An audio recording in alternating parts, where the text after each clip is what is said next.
ഇന്നല്ലെങ്കിൽ നാളെ ഞാനും നിങ്ങളും നമ്മുടെ വീടിന്റെ ഉമ്മറപ്പടിയിലോ രാവിലെ മുതൽ വൈകുന്നേരം വരെ വീടിന്റെ പരിസരങ്ങളിലോ നാടിന്റെ അടുത്തുള്ളതായ ടൗണുകളിലോ അതല്ലെങ്കിൽ ഏതെങ്കിലും അനാഥരത്തിന്റെ പ്രദേശങ്ങളിലോ അതല്ലെങ്കിൽ വിദേശ രാജ്യങ്ങളിലോ പോയി ജീവിതത്തിന്റെ രണ്ടറ്റം കൂട്ടിമുട്ടിക്കാൻ വേണ്ടി പെടാപ്പാടുപെടുന്ന എനിക്കും നിങ്ങളുടെയും പ്രിയപ്പെട്ട പൊന്നുമക്കൾക്ക് വേണ്ടിയാണെങ്കിലോ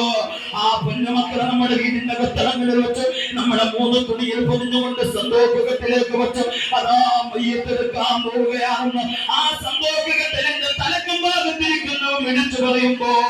ബഹുമാനപ്പെട്ട ഉസ്താദ് പറയുന്നത് പോലെ സന്തോഷത്തിൽ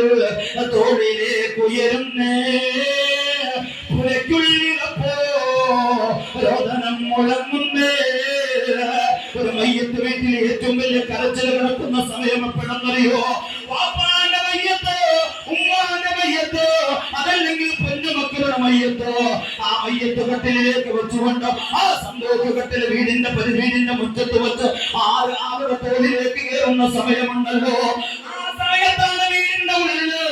ഏറ്റവും വലിയ കരച്ചിൽ നടക്കുന്ന സമയമെങ്കിലോ എന്റെ പ്രിയപ്പെട്ട പൊന്നുപ്പാ നീ കൂട്ടുകൂടിയതിന്റെ കൂട്ടുകാരുണ്ടല്ലോ രാവിലെ മുതൽ വൈകുന്നേരം വരെ ആവാസ തലങ്ങൾക്ക് വേണ്ടി തലങ്ങൾക്ക് വേണ്ടി കൂട്ടുകൂടിയതിന്റെ കൂട്ടുകാര് അവർ വരുന്നത് പള്ളിക്കാട് വരെയാണെങ്കിലോ ആ പള്ളിക്കാട്ടിലേക്ക് നിന്നെ ഇറക്കി വെച്ച് 10 പലകയും വെച്ചുകൊണ്ട് നീ തമ്മാടിത്തരത്തിന് കൂട്ടുകൂടിയതിന്റെ കൂട്ടുകാരുണ്ടല്ലോ ആവാസ തലങ്ങൾക്ക് കൂട്ടുകൂടിയ നിന്റെ കൂട്ടുകാരുണ്ടല്ലോ وفيها نعيدكم ومنها نخرجكم تارة أخرى